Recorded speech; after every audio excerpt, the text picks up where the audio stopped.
Alors, si on se place dans une perspective de récession américaine d'ici, on va dire 2 ans, 3 ans, Ouais. mais dans ce cas-là, selon vous, le cycle haussier du dollar, ça ne va pas durer Ah non, il très n'y aura longtemps. pas. C'est Ah ça non, en non, non, fait. absolument, oui. Le cours de change accompagnera le retournement de la conjoncture économique. Hum, Et ça, hum, on l'a vu depuis les années, enfin, depuis que le système de Bretton Woods a été détruit, hein. hum. Vous avez des cycles du dollar et ils opposent le dollar parce que le dollar émet la monnaie dominante, hein, ce qu'on appelle la devise clé. Le taux de change du dollar va à l'encontre du taux de change des autres pays, quoi, hein. C'est-à-dire Hmm, que si vous prenez les choses en termes de panier de monnaie, ouais, quand le dollar monte contre le panier des autres monnaies, le yen et l'euro vont en sens contraire. exactement. Voilà. Hmm. Et donc, et je pense qu'à ce moment-là, ça serait pareil pour le renminbi. Étant donné que maintenant, il est entré dans le panier du DTS, etc. Et donc, pourquoi est-ce que ça fait ça?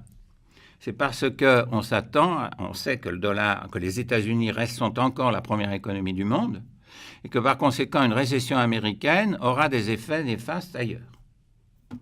Voilà, hein. Hmm, Donc, c'est ça les indications que donnent les marchés aujourd'hui, hein. hmm. Est-ce que ça a des effets très négatifs à court terme sur le mouvement de capitaux chinois? Puisqu'à chaque fois que le dollar s'apprécie, ça entraîne une baisse du yuan et par conséquent, ça provoque une fuite des capitaux. Ben oui, on peut dire que la fuite des capitaux fait partie de ce qui fait baisser le change, hein. Justement. C'est par la fuite des capitaux que le change peut baisser à court terme.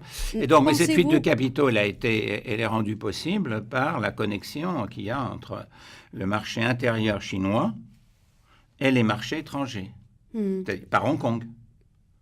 Cette connexion Hong Kong-Shanghai, Ben qui a justement, lieu sur les marchés obligataires et actions, ça a commencé est il un y a... levier Oui. pour sortir des capitaux, Hmm.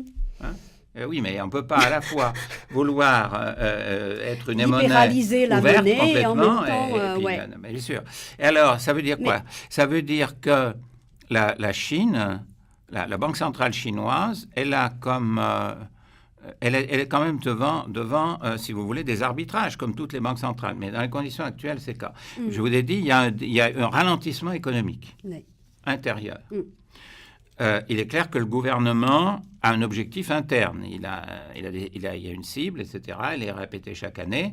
Et il ne veut pas que la croissance cette année se descende beaucoup en dessous de 6,5% pour l'année. Ouais. En conséquence, il doit mener, pour ce faire, pour la politique interne, une politique plutôt expansive pour contrer cette faiblesse qu'on constate récemment. D'accord? Or, il l'a fait. La Banque centrale chinoise a baissé le taux des réserves obligatoires pour créer ce qui C'était il y a 6 ou 8 mois, hein, je crois. Hein. Non, mais là, elle vient de le baisser tout de suite, Encore, là, oui, en juin. parce que justement. ça a avait été été fait, oui, oui, voilà. Mais là, elle vient de le faire en juin. Oui. Et donc, et le montant, ça fait 700 milliards de renminbi, hein. Mm. Elle le fait donc pour, à mon avis, soutenir suffisamment la conjoncture, hein, Voilà. intérieure, Sans pour autant baisser le taux directeur. sans faire bouger le taux directeur. Voilà. Et c'est pour ça l'intérêt d'avoir plusieurs outils Exactement. de la politique monétaire. Mais alors, vous voyez là, où sont les arbitrages difficiles. D'un côté, elle a intérêt à maintenir cette conjoncture. Mais de l'autre côté, on peut dire que si elle injecte encore de la liquidité, alors que les marchés pensent que le renminbi est relativement faible, ça peut continuer à le faire baisser, au moins temporairement. Ensuite, si la conjoncture remonte, que la croissance revient à son niveau normal en Chine, à ce moment-là, les capitaux rentreront. C'est pour ça que je vous dis qu'on est dans des arbitrages de court terme. Il n'y a pas à s'affoler, hein. Court terme, hein, voilà. Ouais. Et moi, j'ai remarqué un autre mouvement très récent. C'est que la Banque centrale chinoise, je crois que c'est... Non, ce n'est pas la Banque centrale chinoise, c'est la Commission pour le développement de l'économie chinoise qui a décidé d'assouplir justement les conditions d'investissement des étrangers. en ouvrant de plus en plus de secteurs aux étrangers, à savoir les banques commerciales, à la construction navale et aéronautique. Alors, quand j'ai lu ça, mon premier réflexe a été de dire, voilà, la Banque centrale chinoise est dans une situation très délicate pour bien justement opérer ses arbitrages, pour maintenir quand même la stabilité du yuan. Eh bien, c'est peut-être l'un des outils monétaires, c'est-à-dire que faire entrer massivement des capitaux étrangers, c'est une façon justement de faire face à la fuite des capitaux provoquée par la hausse du dollar par rapport au yuan. Est-ce que mon interprétation elle est juste? C'est pour avoir plus de réserves dans les réserves de change, justement. Oui, non, mais il y a quelque chose de plus structurel derrière ça, qui est une politique qui va être suivie régulièrement. C'est parce que la Chine, aujourd'hui, depuis 2016 en fait, surtout, investit beaucoup à l'étranger. D'accord? Donc, elle exporte du capital. Avant la crise financière, dans les années 2000, comment étaient financées les exportations de capital chinois? D'abord, ils étaient plus faibles qu'ils le sont maintenant. Bien sûr. Mais ils étaient financés comment? Ils étaient financés par un excédent considérable de la balance, et les réserves de change qui s'accumulaient étaient financées par un excédent considérable de la balance courante, c'est-à-dire par les exportations de biens et services. On a atteint des taux des proportions considérables. La balance courante a monté jusqu'à 8-9% par rapport au produit intérieur brut du pays, du chinois.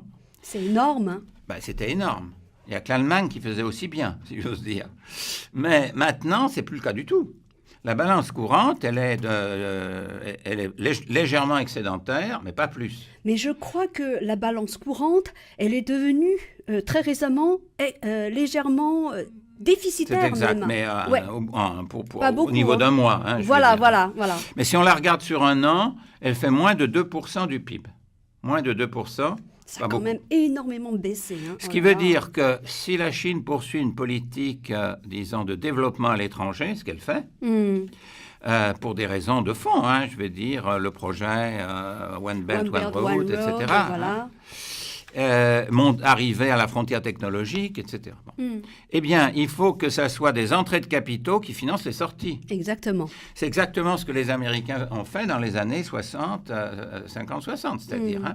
Ils avaient, et même dans les années encore 80, ils avaient une balance courante déficitaire, mais ce n'était pas gênant parce qu'ils étaient considérés comme la première économie.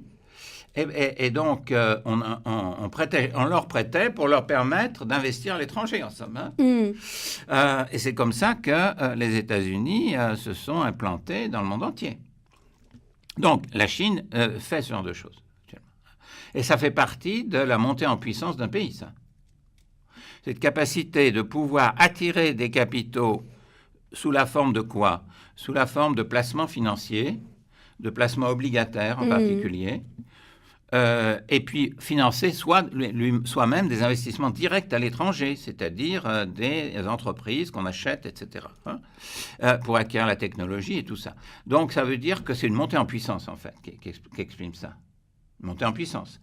Vous investissez à l'étranger en fonction de projets d'infrastructures, disons, de nouvelles technologies, etc., et vous faites entrer des capitaux financiers qui s'investissent en obligations chinoises.